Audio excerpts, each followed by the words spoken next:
The psychological perspective of the self. The place of the self is playing an essential part in human motivation, cognition, affection, and social identity. These are the current views of the self in psychology. Hence, the focal discussion of the psychological views of the self is on an integral part of the self-awareness, self-esteem, self-knowledge, and self-perception.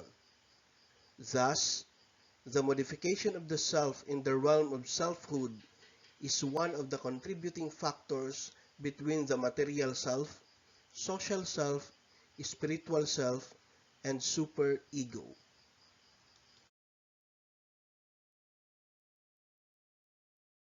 Objectives. At the end of this lesson or module, the student should be able to discuss William James' theories of the self, establish a concrete understanding on the difference between real self and ideal self, true self and false self, and reflect on the conception of the empirical self as a pure ego.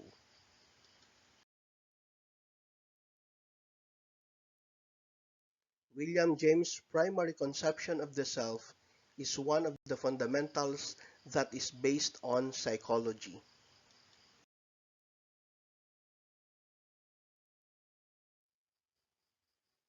Psychology, according to the American Psychology Association, is the study of the mind and behavior.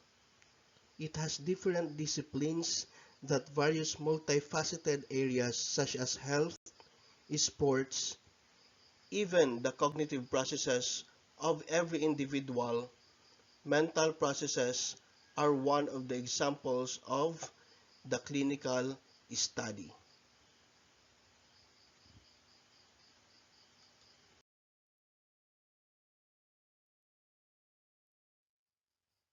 The self is the focal matter to be studied and analyzed, observed, and tested on the concept of consciousness. The approach that the one is using in the conception of the self is primarily the concept of fictionalism. To understand fictionalism, one should seek through the attention because of humans' perception, creation, and mindfulness of the concrete and essence in accordance to one's environment. In other words, human beings' fiction is to make the self-awareness of what is outside his or her body.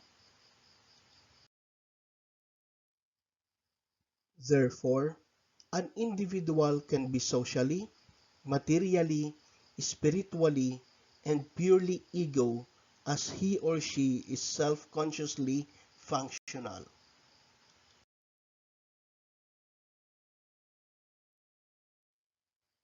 Human's body, identified as the innermost part of the material self. Next to it is our clothes and comforts, and our environment is the extension of it.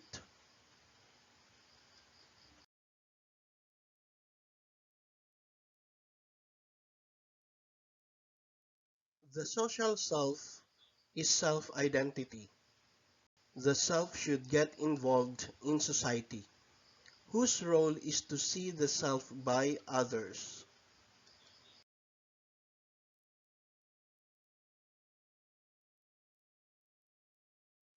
The highest level of the self is the spiritual self. A combination or unity of mind, body, spirit is an unending journey of the self. According to James, he argues that that is strictly a psychological and physiological process, but he cannot deny that there is a metaphysical explanation of the soul's concept.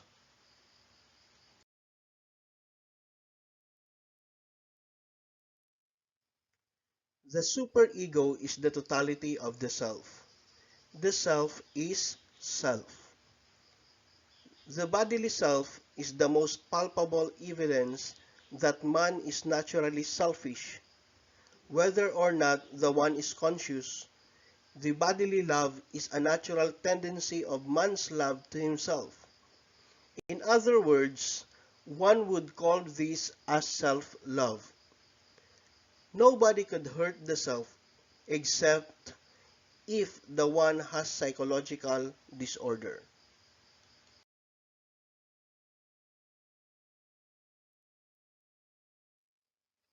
The self as a cognitive construction. When an individual grows from childhood to adulthood, our knowledge towards the self is a knowledge of perception.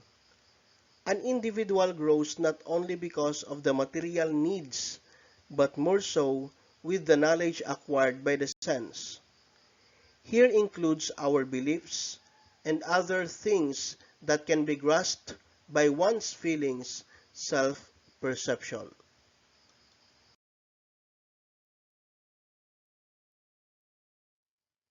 The me-self and I-self. These are the technical terms used by William James.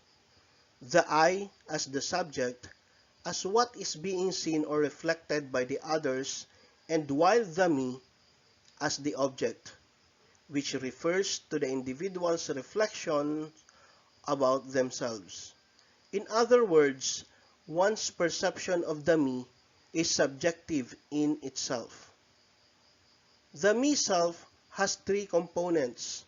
They are the material self, the social self, and the spiritual self.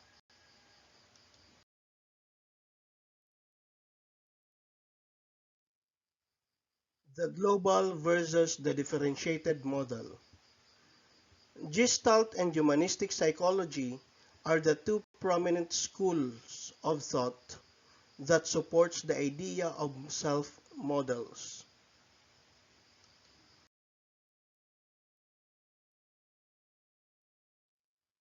Gestalt psychology was founded by Max Wertheimer, Kurt Kofka, and Wolfgang Kohler.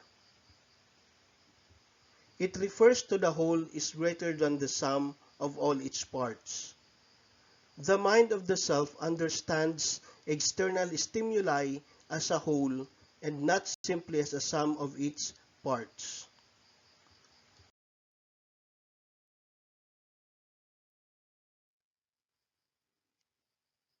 The humanistic psychology was the components of Sigmund Freud's psychoanalytic theory and B.F. Skinner's behaviorism. Another proponent of this school of thought is Carl Rogers, a client-centered therapist. Humanistic approach is the process of realization and expression of the individual self performed by one's abilities and inventiveness. The most concrete evaluation of the self may be seen in Rogers' self-concept, the real and ideal self.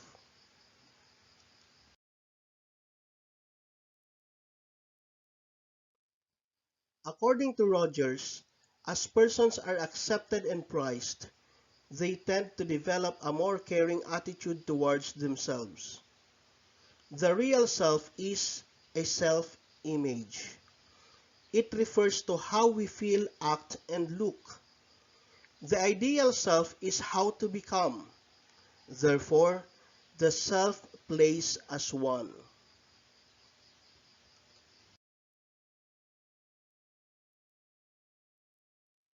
Multiple versus unified selves. The integration of the sub-self as one is called unified selves, while multiple selves are the psychological processes such as dreams, emotions, desires, etc. But these are all autonomous in a sense self.